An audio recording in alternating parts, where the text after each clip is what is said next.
de verdade, ao vivo para todo o estado, com os principais assuntos e temas que interessam ao povo de João Pessoa e ao povo da nossa querida Paraíba. Quem está cumprindo a agenda hoje aqui no estado da Paraíba é o ministro das Comunicações do governo Lula, Frederico Siqueira Filho, que será o nosso entrevistado em instantes. Está, inclusive, aqui no Sistema Arapuã de Comunicação, sendo recebido pela direção da nossa emissora.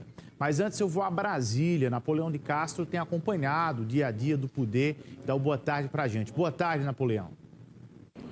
Bruno, cumprimentos a você, ao telespectador Arapuã. Nesta segunda-feira, nossa equipe volta de Brasília, Congresso Nacional. Na noite de ontem, uma reunião considerada histórica, realizada na residência oficial da Câmara Federal, comandada pelo deputado Hugo Mota, republicanos do nosso estado, presidente da Câmara, pelo senador Davi Alcolumbre, com a participação da equipe econômica do governo federal. Tema central, o ajuste fiscal, as contas e aquela proposta de aumento do IOF, que terá agora uma nova realidade. Acompanhe. Primeiramente dizer que hoje foi uma noite histórica, onde tivemos, acredito que pela primeira vez, pelo menos nesses últimos anos, uma reunião conjunta entre os líderes da Câmara e os líderes do Senado Federal, com a presença do ministro da Fazenda, toda a sua equipe, da ministra da Secretaria de Relações Institucionais, onde muito foi se debatido sobre o momento econômico do país. O ministro sabe, e o governo todo é ciente, que esse decreto do IOF causou um grande incômodo no Congresso Nacional, tanto na Câmara como no Senado. O ambiente se tornou muito adverso a essa medida e nós colocamos que essa medida precisaria ser revista. E o governo, atendendo essa posição do presidente do Senado, do presidente da Câmara, representando as duas casas, hoje trouxe essa alternativa, onde o decreto será refeito, né? Uma calibragem diminuindo de forma significativa os seus efeitos, será anunciada pelo governo com a volta do presidente da República. É importante registrar que isso só foi possível graças a esse trabalho que nós fizemos junto ao Ministério da Fazenda e para resolver a situação das contas públicas de 2025, o governo apresenta uma medida provisória que, na nossa avaliação, ela traz uma compensação financeira para o governo, mas muito menos danosa do que seria a continuidade do decreto do IOF, como foi proposto de forma inicial. E esta semana o Supremo Tribunal Federal vai realizar, a partir de hoje, o interrogatório dos 8 acusados da tentativa de golpe de Estado em 2022. Entre eles, o ex-presidente Jair Bolsonaro.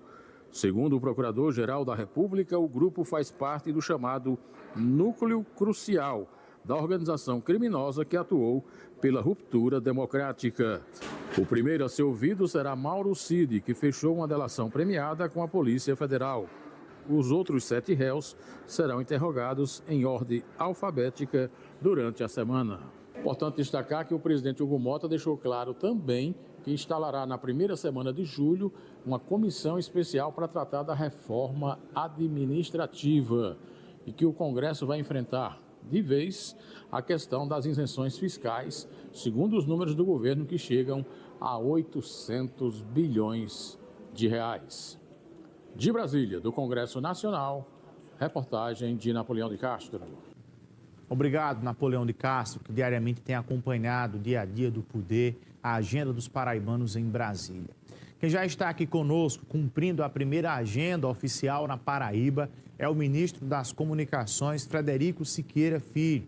Ele que está conosco aqui depois de uma agenda em João Pessoa e também fazer uma visita ao Sistema Arapuã de Comunicação e ser recebido pela direção da emissora e nos conceder essa entrevista falando um pouco mais sobre essa primeira visita ao estado da Paraíba na condição de ministro. Ministro, muito boa tarde, seja bem-vindo ao nosso programa. É uma alegria recebê-lo aqui. Muito bom, Bruno. Obrigado pelo convite. Nossa primeira agenda oficial aqui em João Pessoa, na Paraíba. É uma satisfação poder aqui estar presente e dando aqui, falando para o público de todo da Rede Arapuã aqui no seu programa. O senhor que é pernambucano, radicado no nosso estado da Paraíba, inclusive morador de nossa cidade de João Pessoa, e recebeu essa missão, a indicação para o Ministério das Comunicações, por ter um perfil técnico ali há muitos anos, trabalhar já nessas áreas, inclusive ocupando outros cargos dentro do governo. Queria que o senhor apresentasse um pouco dessa sua trajetória até chegar ao cargo de Ministro das Comunicações. Eu tenho mais de 27 anos do setor de telecomunicações, vim da iniciativa privada, passando por vários momentos de transformação tecnológica no Brasil, onde a gente conseguiu dar a nossa contribuição enquanto funcionário da iniciativa privada. Há 2 anos atrás, recebi o convite de liderar o processo de transformação da Telebrás, que é a empresa de telecomunicações do governo federal, e que a gente conseguiu apresentar um projeto de uma empresa que estava para ser privatizada, e a gente conseguiu apresentar um projeto para o presidente Lula, e assim a gente continuou na execução desse plano, e agora, no último mês, fui convidado para assumir a liderança do Ministério das Comunicações. Sentado agora nessa cadeira há pouco mais de um mês, no entanto, um já experiente na área, como o senhor bem falou, há mais de 20 anos, qual é a principal missão, o principal desafio hoje em levar política pública na ponta, lá para quem está agora em casa acompanhando o nosso programa através do seu ministério? Isso é a nossa grande motivação, é justamente levar a inclusão digital para os brasileiros que ainda não têm acesso à internet nem à conectividade nos cantos e recantos do Brasil.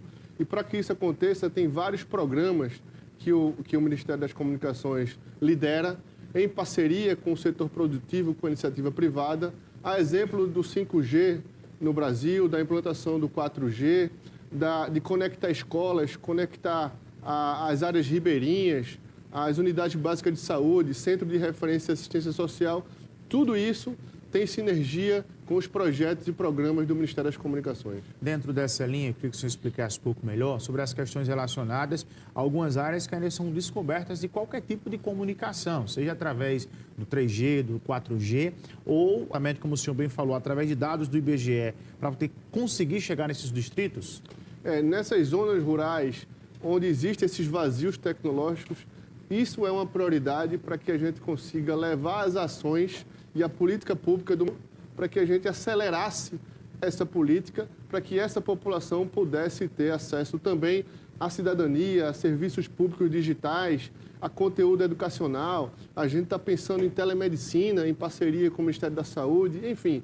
Todas essas pastas têm sinergia com essa política pública do Ministério das Comunicações. Dentro dessa linha de política pública, qualquer pesquisa de satisfação hoje mostra uma insatisfação da população com a qualidade daquilo que é oferecido através da rede móvel. De que forma o Ministério, através dos seus órgãos fiscalizadores, tem atuado para cobrar mais qualidade nos serviços oferecidos pelas operadoras? Esse é um desafio que a gente vem aproximando das operadoras. A gente conversou já nesses 30 dias com as operadoras de telefonia no Brasil para buscar essas soluções, essas alternativas. Existe um programa do Ministério que é o Blitz da Telefonia, que avalia o desempenho e a operação dessas operadoras em determinados municípios e que nesse momento está em a fase de avaliação para que a gente saia no final do ano com um selo, uma certificação em função do resultado dessa avaliação que está sendo feita para a prestação de serviço para a população. Que esse é um grande desafio, que esse é o nosso propósito, fazer com que a política pública de conectividade, de telefonia que essas empresas estão no Brasil por conta de concessões liberadas pelo governo, e a gente espera que esse serviço melhore em função dos novos investimentos que essas empresas estão fazendo no Brasil. Nós estamos num momento em que é forte o debate no Brasil sobre um processo de regulamentação das redes sociais. Você tem movimentos ali tanto no STF como no Congresso, o governo também tem algumas posições. De que forma o senhor dá um direcionamento técnico sobre esse processo das Big Techs no nosso Brasil, do comportamento dos excessos das redes sociais? O Ministério tem alguma posição firmada sobre isso? Eu cheguei há 30 dias na função, a gente está avaliando quais são as demandas com relação ao tema da plataforma a regulamentação das plataformas. Esse é um tema que está em discussão no Congresso, dentro do governo, e que a gente está entendendo o cenário para a gente sair com o nosso posicionamento. Dentro desse processo do Ministério, nós temos também a empresa Correios, que no decorrer dos anos, diversos debates foram travados até da possibilidade de privatização. Pelo que o senhor conhece da empresa, o senhor tomou ciência, qual é o teu posicionamento em relação à questão da possibilidade de uma privatização dos Correios? O senhor é favorável ou contra isso? O tema dos Correios, o Correios passa por um processo de reestruturação. o governo entendeu, e o presidente Lula, que não existe privatização para os Correios até o momento, e que ele, justamente em linha com isso, ele baixou um decreto valorizando o tema dos Correios. A ideia é que o Correio passe por uma reestruturação para atender às novas realidades de mercado, mas sabendo que é um serviço essencial. Essa política pública de serviço postal atende os cantos e recantos do Brasil, aonde os grandes operadores logísticos não atendem, e a ideia é dar continuidade e fortalecer cada vez mais os Correios para a população brasileira. Com a evolução da sociedade, o tempo foi passando, nós percebemos que os serviços principais dos Correios, eles foram deixados de lado. E a gente tem hoje um novo momento. Então, o que é que o senhor defende para que a empresa continue pertencente ao governo federal, mas que seja uma empresa lucrativa e que tenha utilidade para a sociedade? Não, com certeza. A gente defende uma modernização dos Correios, como novos serviços em plataformas digitais, um marketplace diferenciado, que tenha uma interatividade maior para a população, justamente seguindo o caminho da evolução do mercado logístico brasileiro, onde ela poderá sim competir com quem está já aí hoje prestando esse tipo de serviço, que é um serviço essencial para a população brasileira. Ainda na sua pasta, tanto a parte de telefonia móvel como rede, também empresa Correios, nós temos radiodifusão, televisão, que é algo muito importante para o processo de comunicação do Brasil. De que forma o senhor entende a importância desses meios, desses veículos de comunicação tradicionais para a colaboração com a informação com o nosso Estado?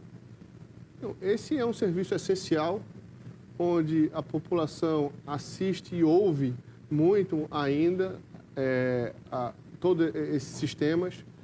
É um serviço que divulga e que tem profissionais competentes e qualificados, comprometidos com a verdade. Então, a gente entende que o fortalecimento do setor da radiodifusão é muito importante para a democracia no Brasil. Quando nós observamos na questão macro de mundo a posição do Brasil em relação a outros países que são referência em telecomunicações, a gente falava inclusive agora há pouco nos bastidores a referência que nós temos que é a China. De que forma o Brasil se comporta hoje nesse cenário mundial e o que é que o senhor defende para o Brasil a cada vez se tornar mais independente nas questões de telecomunicações? O Brasil, através da Nova Indústria Brasil, que o presidente Alckmin vem fazendo, incentivando a indústria no Brasil, precisa transferência tecnológica.